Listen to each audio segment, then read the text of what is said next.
kita lihat etika Yunani itu kan Plato kan mengatakan bahwa etika itu bersifat intelektual, makanya sesuatu itu dikatakan baik kalau dia logis.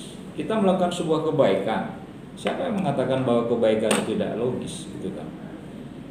Berterima kasih kita kepada orang yang berbuat kepada kita itu adalah sesuatu yang sangat rasional, gitu kan? Rationable-nya itu terletak di situ. Makanya ketika kita berbuat baik, lalu ada orang membalas dengan keburukan, itulah yang kita tidak katakan tak logis. Kamu ini nggak beres ini. Dia kan sudah baik sama kamu. Kenapa kamu perlakukan itu? Pepatah kita mengatakan air susu dibalas dengan air tuba. Gitu kan? Unlogic kalau dalam logika gitu. Menurut saya di sini sungguhnya etika Yunani itu berkembang dan dia mengatakan teori itu dari pandangan Plato ya. Kemudian Aristo dia mengatakan bahwa well-being atau kebahagiaan sejati menurut dia adalah bila kita mampu mewujudkan kemungkinan terbaik sebagai manusia.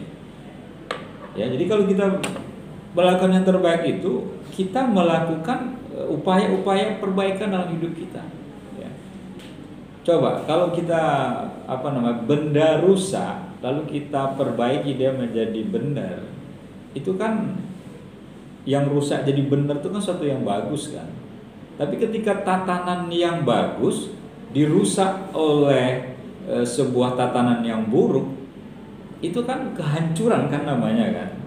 Kita akan melihat, wah anak ini sudah dididik dengan baik, tapi dia bergaul dengan orang-orang yang berperilaku buruk. Akhirnya anak ini rusak.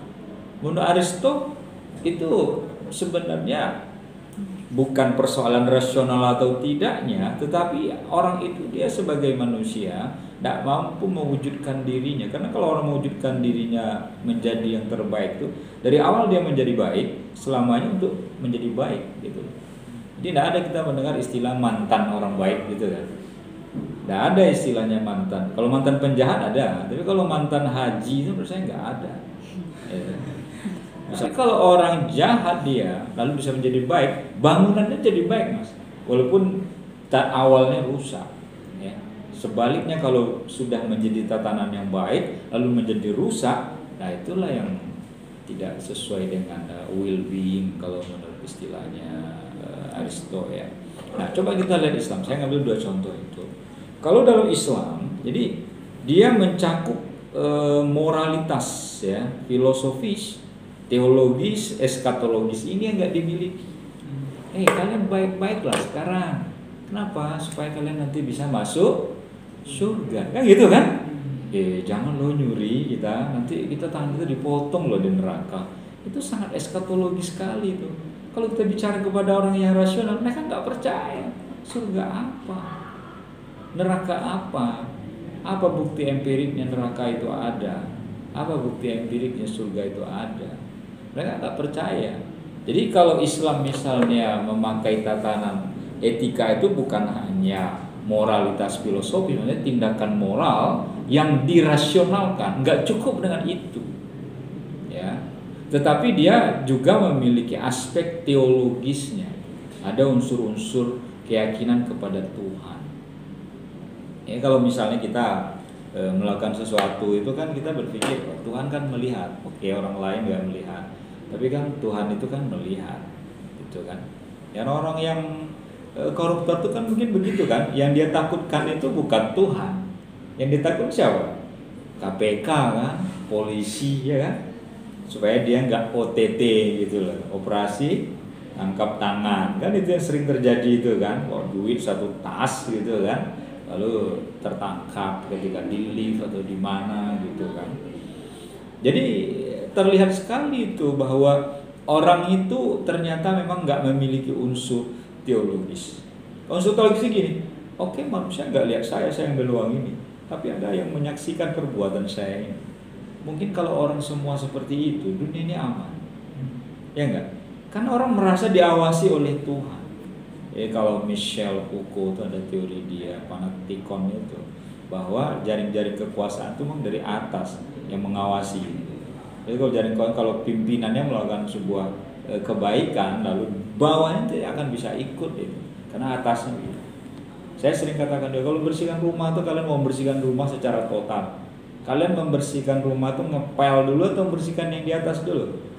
Di atas dulu kan, kalian buang sawang-sawang itu, ya, sawang-sawang yang kotor-kotor itu, dinding kalian beresin, baru terakhir di pel, disapu. Tapi kalau kalian nyapu dulu di bawah, rakyat disuruh disiplin, rakyat disuruh kencangkan ikat pinggang rakyat. Saya kalau di atasnya itu, saya bukan anti pemerintah, saya hanya menyampaikan apa yang saya baca aja. Nah, lalu disuruh rakyat kayak gitu, nggak bisa, ya. Makanya kita itu kalau tanpa pemimpin kita pun kita bisa menjadi orang baik kalau Tuhan itu kita anggap sebagai penyaksi atas apa yang kita lakukan. Ah, ini Islami banget ini, di sini Islam. Ya cobalah kalian pikir, orang ya mau nyuri motor kan suka ada di video-video pendek, short video itu kan. Ya, video pendek itu orang-orang nyuri motor tuh masuk ke mendap-mendap ke halaman rumah orang, lalu nuntun motor gitu kan. Yang dia lihat itu kan cuma apa? Sekeliling. Kenapa? Dia khawatir nanti yang punya motor tahu bahwa dia keluar. Ya. Dia khawatir nanti kalau tetangga yang bersebelahan dengan rumah orang itu tahu dia mencuri gitu. Pernah gak kita memperhatikan kalau ada orang itu ketika dia mau nyuri itu dia melihat ke atas gitu? Pernah gak? Tuh lihat saya nggak sih gitu kan? Gak ada itu. Kita hanya lihat depan, belakang, kiri, kanan, itu aja. 4 penjuru mata angin. Nggak pernah kita melihat ke atas, dong ke atas. Iya ya simbol sih sebenarnya ya, secara simbol saja. Tuhan kan melihat saya, walaupun orangnya tidur di rumahnya. Karena orang tidak melakukan unsur-unsur teologis. Maka kelebihan etika Islam itu di situ. Maka wajar kalau orang Islam dianggap kalau dia melakukan sesuatu itu bukan karena dia hanya sekedar menolong, tetapi dia melakukan itu karena memang ajaran agamanya dia diharuskan menolong. Coba kalian lihat banyak di sosial eksperimen di Eropa itu, banyak di Amerika. Ada orang punya makanan banyak, lalu datang orang pura-pura menjadi miskin, lalu minta uang. Itu ada 10 sampel non muslim semua yang didatangi. Tidak ada satupun yang mau berbagi. Boleh nggak berbagi? Saya minta sedikit aja rotinya. Kalian kalau nggak percaya, coba sosial eksperimen di barat banyak di YouTube. Ya, tidak ada satupun. Tapi begitu dia mendatangi orang berjilbab, terus kelihatan orang tuh wajah Timur Tengah, gitu kan, wajah Islam, mereka sedang makan, lalu datang, lalu memberi. Langsung diberi. Boleh nggak saya minta makan sedikit? Dia nggak ada sedang beri. Dia pesankan. Kamu pengen apa? Belum makan ya? Dia belikan. Lalu ditanya, nah ini menarik jawabannya. Kenapa kamu memberi? Kamu kan gak kenal dengan saya. Nah, dia banyak sisi-sisi pojok yang video kan dia kan. Kenapa kamu mau nolong saya? Lalu dia menjawab, saya mau nolong kamu bukan karena saya hanya berbuat pada kamu, tetapi ajaran agama saya menyuruh saya memberi ketika ada orang yang meminta. Di etika Yunani tidak ada itu. Jadi kalau kalian bisa memberikan sesuatu, nanti saya kaji di bawah ada nanti kita lihat utilitarianisme, kita nanti melihat hedonisme seperti apa. Karena ada impact yang terjadi di belakang. Dan ketika mereka melakukan itu ada pertimbangan rasionalnya. Ini kan makanan saya, ngapain harus saya bagi kepada orang lain? Itu kan merugikan buat saya. Ya kan? Kalau kita kan enggak, zakat aja kan sampai dibilang begitu, hartamu itu di situ tuh ada hak milik anak yatim, fakir, miskin yang disebut dengan asnaf 8 kan, gitu loh. Itu nggak akan diterima oleh orang non muslim itu. Bagaimana mungkin harta kita itu 2,5% itu kalau udah sampai nisab itu ada hak orang lain? Gila apa kan gitu kan, seperti jawabannya Korun itu kan gitu. Gila apa? Harta saya sebanyak ini kok ada hak-hak fakir miskin di situ? Tidak mungkin. Dan itu rasional loh mas. Jadi kalau mereka mengatakan ini kan punya saya, tidak ada keharusan saya memberikan, tidak ada punya orang yang saya ambil gitu. Nah kadang kita melihat ini yang kurang kita praktekkan dalam kehidupan kita. Jadi ini yang memang tidak dikenal ya dalam etika Yunani. Jadi etika Islam itu tindakan semua sama itu betul, tapi memang sumber rujukannya. Kenapa? Sumber rujukannya itu teologis dan eskatologis itu ada dalam Al-Quran dan As-Sunnah kan? Jadi Al-Quran menyuruh kita bayar zakat, Al-Quran menyuruh kita ta'awan alal birri wat taqwa wala ta'awanu 'alal ismi wal 'udwan. Itu dalam Al-Qur'an. Bertolong-tolongannya seperti itu. Dan itu spirit agama. Nah, kemudian etika berdasarkan perspektif kita orang Islam itu. Kalau kita lihat dalam etika Islam itu ya, berdasarkan perspektif etika Islam itu bisa kita bagi dalam 3 klaster gitu. Klasik, pertengahan, ya, kemudian modern. Saya ngambil hanya beberapa sampel saja. Kalau klasik itu ada Ibnu Miskawai, Ibnu Hazm, ada Al-Ghazali. Itu dominan teori etikanya itu dengan dalil-dalil Al-Quran dan As-Sunnahnya. Jadi kebaikan itu ya spirit dari Al-Quran. Yunani hanya berikan teori. Dalil Al-Quran yang menganjurkan nilai-nilai moral itu sumbernya banyak dalam Al-Quran. Di abad pertengahan lagi-lagi hampir sama ya, bahwa Ibnu Taimiyah ini membahas etika Islam itu atau akhlak, ulumul akhlak itu karena memang dasarnya itu sudah ada dalam Al-Quran. Dia mengatakan dasarnya itu ada dalam Al-Quran. Yunani itu dianggap oleh Ibnu Taimiyah hanya perspektif melihat akhlak dengan kacamata ini. Berarti salah satu perspektif, bukan secara keseluruhan. Ya, spirit Al-Quran kita ambil tapi kita hidup di zaman modern loh, ya kan? Sampai ada orang saking takutnya pernah nanya sama saya dalam pengajian, Pak Taufik, sekarang kan HP ini itu kan ada Al-Quran di dalamnya, bahkan saya menginstal Al-Quran. Terus kadang-kadang HP itu kan saya bawa ke dalam kamar mandi, ke toilet. Gimana dong Pak Taufik? Dosa dong saya, kayak gitu. Karena tidak mungkin saya taruh di luar. Kalau saya di luar nanti hilang HP saya. Ya, betul kan? Kita masuk tempat umum loh maksud saya. Di rumah enggak lah. Saya mengatakan mempelajari Islam itu jangan sesempit itu jamaah. Saya bilang, ibu jangan mengajian saya. Karena saya ciri khas saya itu kan kalau ngaji 1 jam itu dialog itu setengah jam. Karena sampai 1 jam saya beri memang untuk dialog dan diskusi. Ya, paling itu ibu-ibu, mak-mak yang banyak peserta pengajian saya, hampir di beberapa tempat. Nah, saya katakan bedakan Al-Quran digital dengan mushaf Al-Quran. Itu satu. Bisa nggak ibu bedakan? Bisa Pak. Kalau digital mana? Dia bilang digital di HP, ini tuh digital. Kemudian yang mushaf tuh yang dicetak itu ya. Kalau ibu masuk kamar mandi atau bapak masuk kamar mandi bawa Al-Quran itu nggak boleh, saya bilang. Karena itu dia kelihatan bentuknya gitu. Tapi kalau digital itu tidak. Dia itu ada di namanya kan, kalau internet HP itu kan dunia maya ya. Iya, global kan, dia ada di mana-mana. Itu nggak apa-apa saya bilang. Karena dia bukan mushaf. Sekarang saya tanya, ibu hafal Al-Quran nggak? Surah Al-Fatihah hafal Pak? Pasti. Surah An-Nas hafal Pak? Ada di mana? Di kepala saya Pak. Kan ada ibu tempel kertas di sini dalam Al-Fatihah? Enggak kan? Nah, kalau ibu masuk kamar mandi karena takut di sini ada Al-Quran, apa kepalanya di luar lalu badannya separuh di dalam? Saya bilang. Saya buat canda aja. Kan tidak. Ini digitally, tapi digitally ciptaan Allah. Ini kan otak kita ya. Ada di banyak. Saya yakin kalian ini banyak hafal Al-Quran ya. Tapi kita bawa karena dia bukan berbentuk masalah. Nah, kadang-kadang ini yang tidak kita pahamkan ke masyarakat. Sehingga ada orang yang saking takutnya bawa HP-nya ke kamar mandi, HP-nya sering gonta-ganti karena hilang. Gitu kan. Nggak taruh di tempat umum, taruh di luar. Kalau ada teman ya saya titip sama teman. Kalau nggak ada saya taruh aja deh, saya umpet-umpetin dekat sepatu atau segala macam. Itu kan terlalu picik pikirannya kan. Ya. Lain halnya ketika dia bawa ukuran Al-Quran walaupun sekecil ini, apa namanya Quran kecil? Kata-kata ya Quran saku tuh.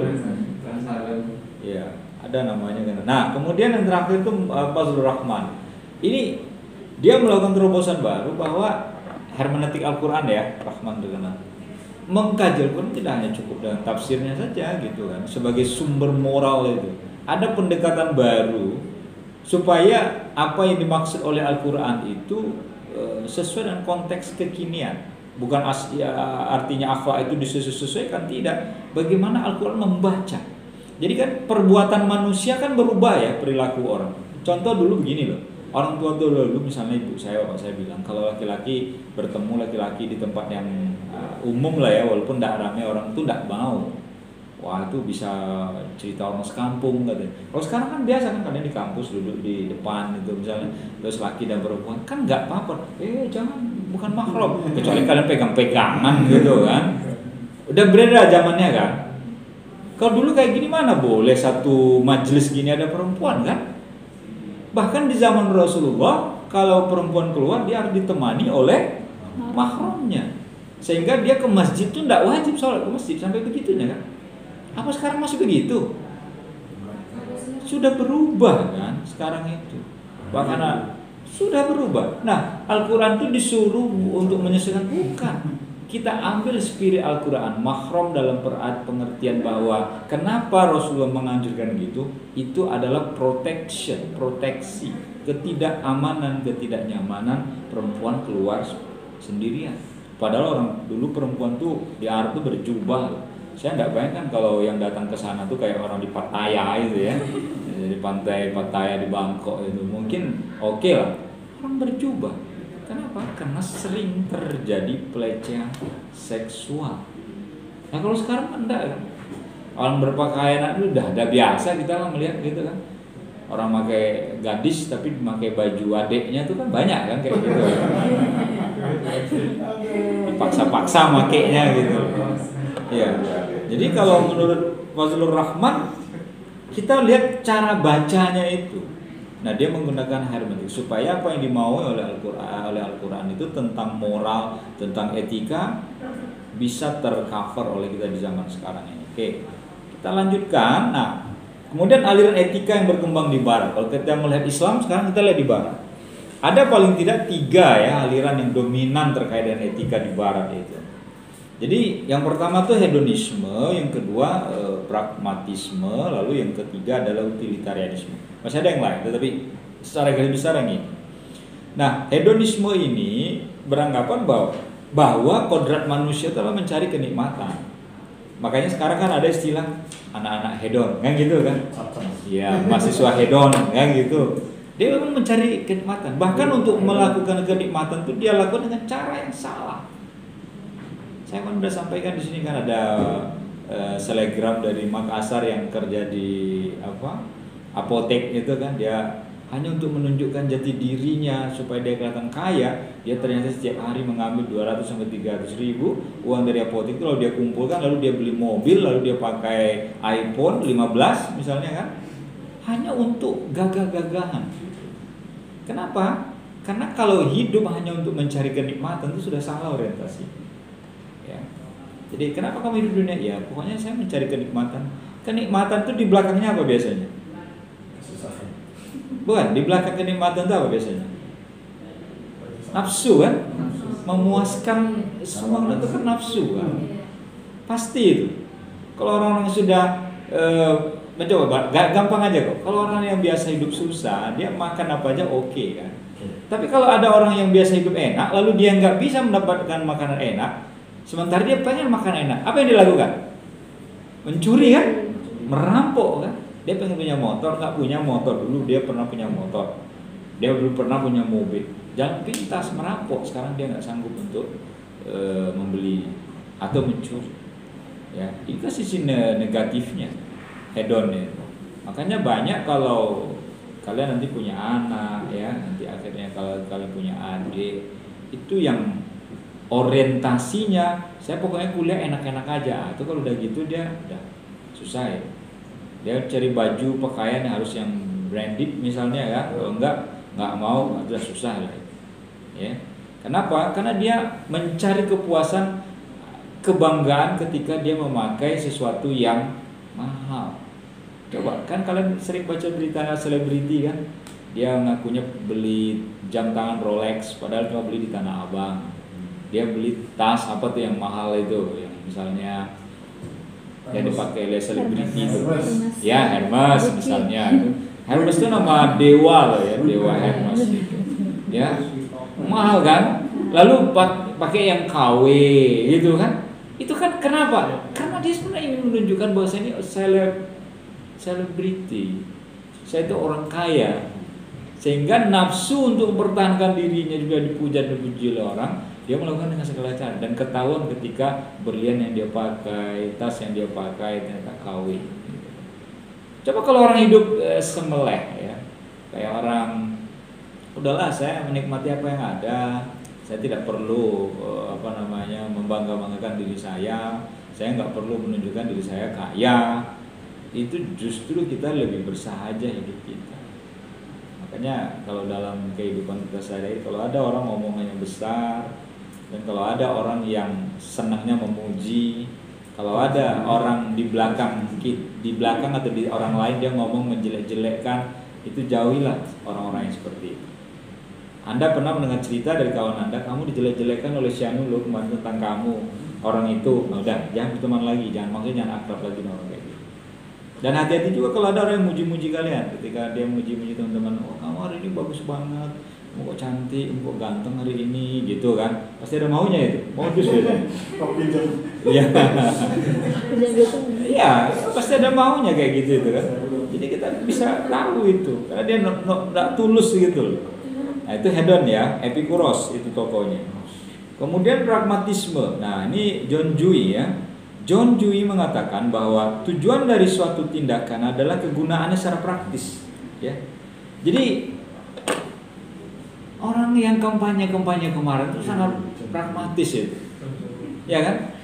Udah baca berita kan ada orang yang di kampungnya dia kalah cuma dapat 1 suara, dia sudah nyumbang, dia tutup jalan kampung gitu kan?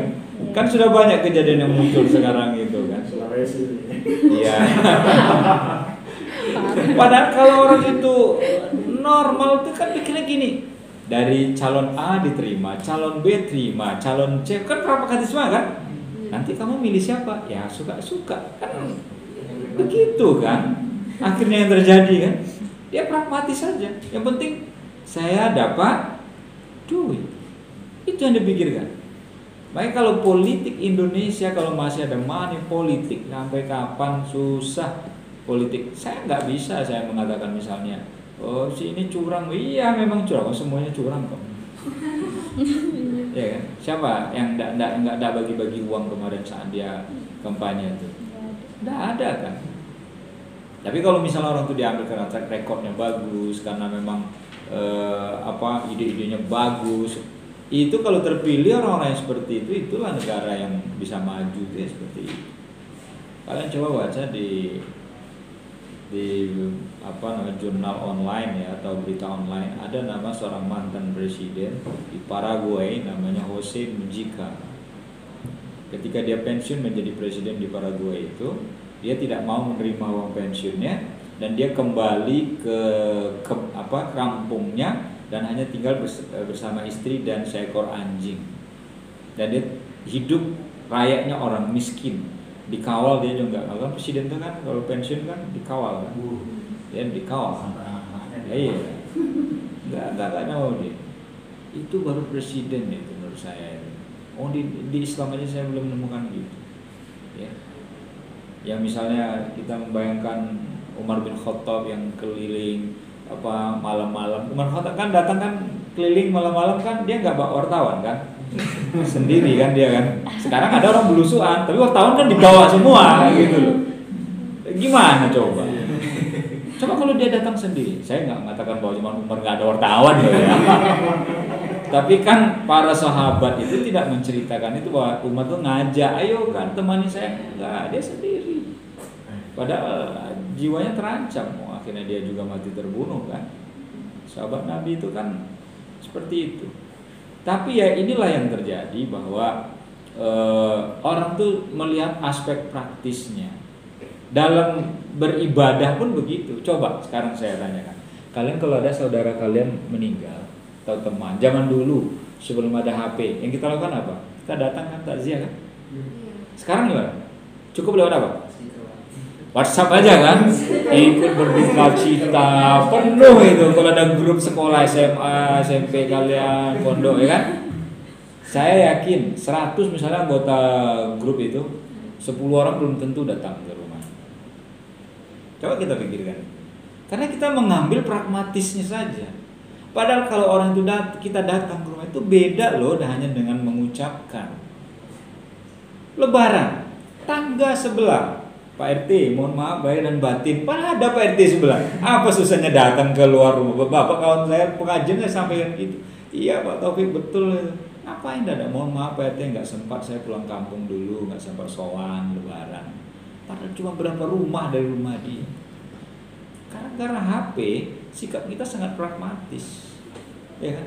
Rasanya hutang kita terlunasi dengan hanya mengucapkan kata-kata gitu. Padahal lain loh. Kita bertemu bertatap muka, makanya Islam itu kan makanya kita salaman, walaupun salaman dianjurkan laki-laki sama laki-laki, karena itu ada ikatan batin di situ.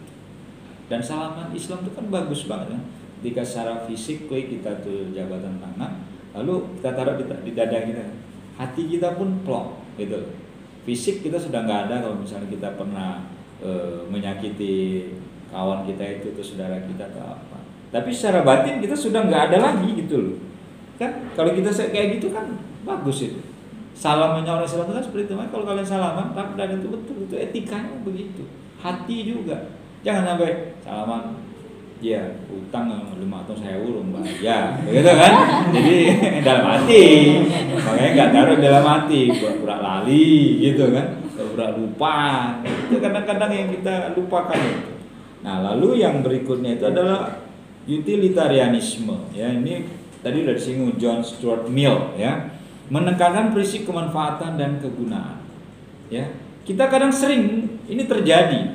Kenapa orang tua kita, dan itu baik di negara maju, yang dia nggak tidur malam saat mengasuh kita, ibu kita saat mengandung kita, tapi begitu mereka tua nggak ada manfaatnya lalu taruh di panti jompo, bahkan ada yang dibuang segala. Itu terjadi loh di zaman sekarang. Saya pernah beberapa kali lihat dikirim WhatsApp yang berantai itu kan, ada kakek-kakek dimandikan oleh entah anaknya entah cucunya sambil dipukul pakai gayung gitu. Itu kan viral ya. Kenapa? Kamu udah nggak mau, kamu dibuang gitu. Makanya kalau kalian pergi ke Singapura, di Singapura tuh kakek-kakek, nenek-nenek itu masih bekerja. Dan biasanya kerja mereka tuh cleaning service. Kenapa? Karena anak-anaknya memaksa dia harus bekerja untuk menghidupi dia. Bapak, ibu harus bekerja sini. Bukan karena mereka tegel sebenarnya, tapi karena tingginya kos hidup di Singapura. Sehingga mereka harus seandainya aturannya sama dengan di Indonesia, mati semua orang Singapura. Loh, sama gimana? Indonesia kan pensiunnya kan 58 kan? PNS biasa. Paling tinggi 60, kecuali dosen bisa 65, bisa 70 gitu kan. Ya. Guru besar 70 tahun gitu. Saya nggak bayangkan 70 tahun terus bisa ngomong nggak ya gitu. Jadi aturan itulah yang membuat kita seperti itu. Padahal seandainya masih kreatif, masih pokoknya ingatan masih. Di Jepang itu satpam tuh umur 60 nggak apa-apa. Karena yang diatur tuh orang-orang yang mengerti aturan. Mungkin kalau Indonesia agak berat ya. Karena satpam harus berani ngelawan maling gitu loh. Kalau di negara tertib itu kan enggak, kan orang buang sampah enggak ada sembarangan. Orang yang melakukan tindakan SARA juga enggak ada gitu loh. Gitu. Indonesia seperti itu. Bahkan tentara tuh ada yang pensiun kalau dia masuk SMP ijazahnya umur 54 udah pensiun dia. Padahal 54 tuh masih saya aja sudah hampir 54 usia saya gitu kan. Usia saya udah pensiun kan terlalu mengada-ada menurut saya. Ya. Itu nggak sesuai nurul gitu ya. Oke, jadi kalau menurut saya prinsip kemanfaatan dan kegunaan ini, jadi kita melihat dalam sisi positif gitu loh, bahwa kalau kita berperilaku baik, kalau kita misalnya melakukan tindakan baik itu, kita harus melihat sisi baiknya. Contohnya begini kan, kalau kita baik ke orang, kita yakin bahwa orang kita juga akan baik gitu kan. Kan sering kita gitu kan. Jadi kalau ingin diperlakukan baik, maka baiklah pada orang lain. Kecuali memang kita nggak pengen berperilaku baik, kan banyak juga kadang-kadang orang nggak mau berperilaku baik pada orang lain, tapi ketika dia mengalami hal yang buruk dia nggak terima gitu. Nah ini yang kadang-kadang apa namanya kita sebut dengan orang yang seenaknya sendiri gitu. Oke, saya kira sampai di sini. Monggo sebelum saya tutup ya, karena saya jam 4. Mungkin nggak ada pertanyaan kali ya? Nggak apa ya? Oke.